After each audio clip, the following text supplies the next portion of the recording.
Hi friends, നിഫ്റ്റിയുടെ ചാർട്ടാണ് നമ്മുടെ മുമ്പിലുള്ളത്. ഞാൻ ഇന്നലെ എന്താണോ പറഞ്ഞത് 75 മിനിറ്റ്സിൽ എക്സാക്ട്ലി സെയിം തിങ് ഹാപ്പൻഡ്. ഇന്നലത്തെ ചാർട്ടാണ്. ഇന്നലെ നമ്മൾ ഇവിടെയാണ് നിന്നത് അല്ലേ. ഈ ഒരു ക്യാൻഡിലിൽ ബ്രേക്കൗട്ട് കഴിഞ്ഞു എന്നാണ് ഞാൻ നിങ്ങളോട് പറഞ്ഞത്.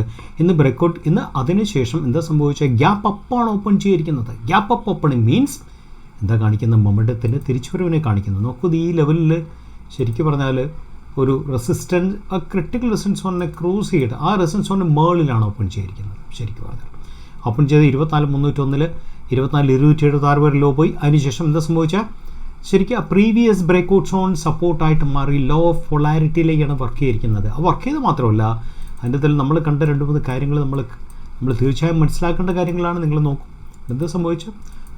നിങ്ങളൊരു പാറ്റേൺ നോക്കി, ഇവിടെ വന്നിരിക്കുന്ന പാറ്റേൺ നോക്കുക. ഈ പാറ്റേൺ ശരിക്കും പറഞ്ഞാൽ ഹയർ ലോസ് ആണ്. ഓരോ ലെവൽ ഹയർ ലോസ് ആണ് വന്നിരിക്കുന്നത്. ഇത് ക്ലോസ് ചെയ്തിരിക്കുന്നത് അതിൻ്റെ മുകളിലാണ്. ഇത് ക്ലോസ് ചെയ്തിരിക്കുന്നത് അതിൻ്റെ മുകളിലാണ്. ഇത് ക്ലോസ് ചെയ്തിരിക്കുന്നത്. ഇത് മാത്രം ഇതിനോട് ചേർന്ന് ക്ലോസ് ചെയ്തു. ലാസ്റ്റത്തെ ക്യാൻഡിൽ വീണ്ടും ഹയർ ക്ലോസ് ചെയ്യുമെന്ന് പറയുമ്പോൾ it looks very good actually. And volume നോക്കും നിങ്ങൾ.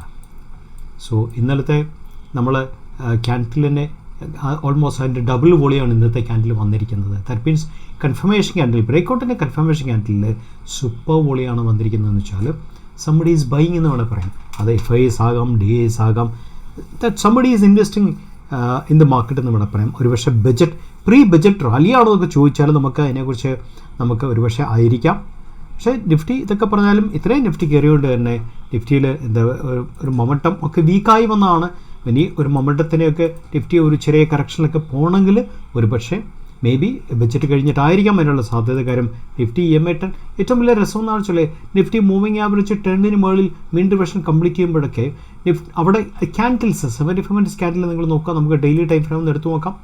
ഡെയിലി ടൈം ഫ്രെയിം നോക്കിയാൽ നമുക്ക് കാണാൻ സാധിക്കുന്നത് നമ്മൾ മൂവിങ് ആവറേജിനേക്കാളും വളരെ മുകളിലായിട്ടാണ് നിഫ്റ്റി സ്ഥിതി ചെയ്യുന്നതെന്ന് നമുക്ക് കാണാൻ സാധിക്കും. അതുകൊണ്ട് തന്നെ ഒരു പക്ഷേ 2 ഓപ്ഷനുണ്ട്. ഒന്നിൽ നിഫ്റ്റി എന്താ പറയണ്ടേ, ഈ ലെവലിൽ കൺസോളിഡേഷനിൽ പോകാൻ സാധ്യതയുണ്ട്.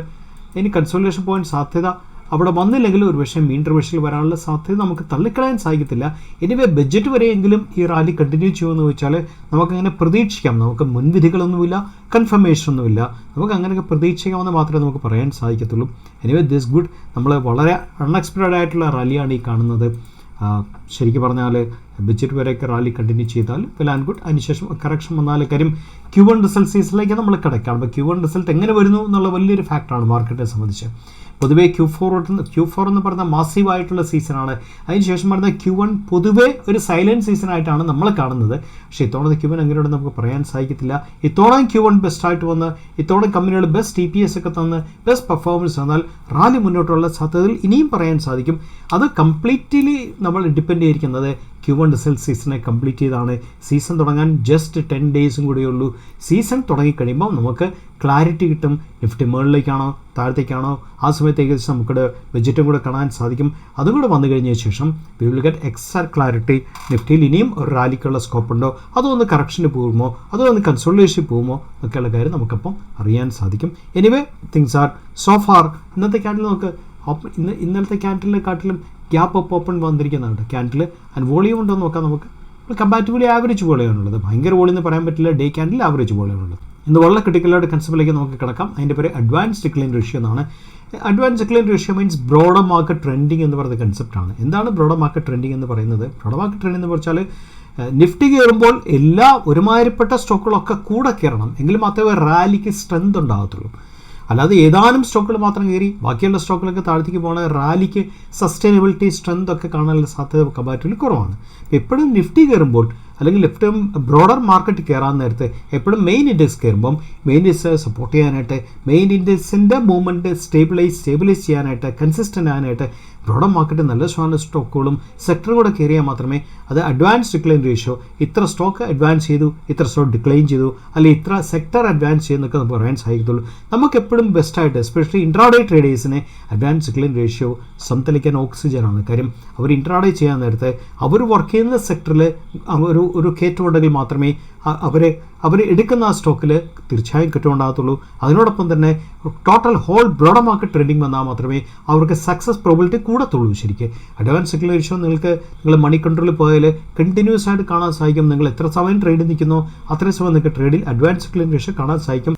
സോ അഡ്വാൻസ് സെക്യുലർ റേഷ്യോ ഇന്നത്തെയാണ്. സോ NSE BSE എത്ര നിഫ്റ്റി 50ൽ എത്ര സ്റ്റോക്ക് അഡ്വാൻസ് ചെയ്തു, എത്ര സ്റ്റോക്ക് ഡിക്ലൈൻ ചെയ്തു. ബാങ്കിൽ 11 സ്റ്റോക്ക് അഡ്വാൻസ് ചെയ്തു, 1 സ്റ്റോക്ക് ഡിക്ലൈൻ ചെയ്തിട്ടുള്ളൂ. മിഡ് ക്യാപ്പിൽ 68 സ്റ്റോക്ക് അഡ്വാൻസ് ചെയ്തു, 32 സ്റ്റോക്ക് താഴെ പോയുള്ളൂ. നെറ്റ് 50ൽ 40 സ്റ്റോക്ക് അഡ്വാൻസ് ചെയ്തു, 10 സ്റ്റോക്ക് താഴെ പോയുള്ളൂ. നിഫ്റ്റി 100ൽ 79 സ്റ്റോക്സ് അഡ്വാൻസ് ചെയ്തു, 22 സ്റ്റോക്സ് താഴെ പോയുള്ളൂ. 200 138.61, നിഫ്റ്റി 500 338.160, സ്മോൾ ക്യാപ്പിൽ 62.36, മിഡ് ക്യാപ്പിൽ 36.14, സ്മോൾ ക്യാപ്പിൽ 40.10. നിഫ്റ്റിയിൽ 38 സ്റ്റോക്ക് അഡ്വാൻസ് ചെയ്തു, 12 സ്റ്റോക്ക് താഴെ പോയെന്ന് വെച്ചാൽ ഇന്നത്തെ ദിവസത്തെ സംബന്ധിച്ച് ബ്രോഡർ മാർക്കറ്റ് ട്രെൻഡ് ഭയങ്കര സ്ട്രോങ് ആയിരുന്നു, സൂപ്പർ സ്ട്രോങ് ആയിരുന്നു ബ്രോഡർ മാർക്കറ്റ് ട്രെൻഡ് എന്ന് നമുക്ക് പറയാൻ സാധിക്കും. ഇത് സെക്ടേഴ്സിൻ്റെ അഡ്വാൻസ് സെക്ലൈനാണ്. നിങ്ങൾ നോക്ക്, ഏതെല്ലാം സെക്ടർ അഡ്വാൻസ് ചെയ്തു, അഗ്രികൾച്ചർ, ബാങ്ക്സ്, ട്രേഡിങ്, ഫിനാൻസൊക്കെ അഡ്വാൻസ് ചെയ്യുമെങ്കിൽ ഡൗൺ ആയത് ശരിക്കും ഒന്ന് വീക്കായ സ്റ്റോക്ക് ഡയമണ്ട് ആൻഡ് ജ്വല്ലറി ആണ്. ഒരു എന്താ പറയണ്ടത്, അഡ്വാൻസ് ഡിക്ലൈൻ ചെയ്യാത്ത സെക്ടേഴ്സ് ഉണ്ട്. ആ സെക്ടേഴ്സാണ് പവർ, മെറ്റൽസ്, FMCG, ഇൻഫ്ര എന്നൊക്കെ പറയുന്ന സെക്ടേഴ്സ്. എനിവേ നമ്മളെ സംബന്ധിച്ച് അഡ്വാൻസ് സെക്യുലർ റേഷ്യോ നിങ്ങൾ കണ്ടിന്യൂസ് ആയിട്ട് നിങ്ങൾ ട്രേഡ് എടുക്കുവാണെങ്കിൽ, നിങ്ങൾ എസ്പെഷ്യലി ഇൻട്രാഡേ ട്രേഡ് എടുക്കുകയാണെങ്കിൽ നിങ്ങൾക്ക് മണി കൺട്രോളിൽ കറക്റ്റായിട്ട് കാണാൻ സാധിക്കും. You should definitely watch advance secular ratio. കാര്യം നിങ്ങൾക്ക് അത് നല്ലൊരു ഇൻപുട്ടും നല്ലൊരു എന്താ പറയണ്ടത് ഇൻസൈറ്റും തരുമെന്നുള്ള കാര്യത്തിൽ ഒരു സംശയം വേണ്ട.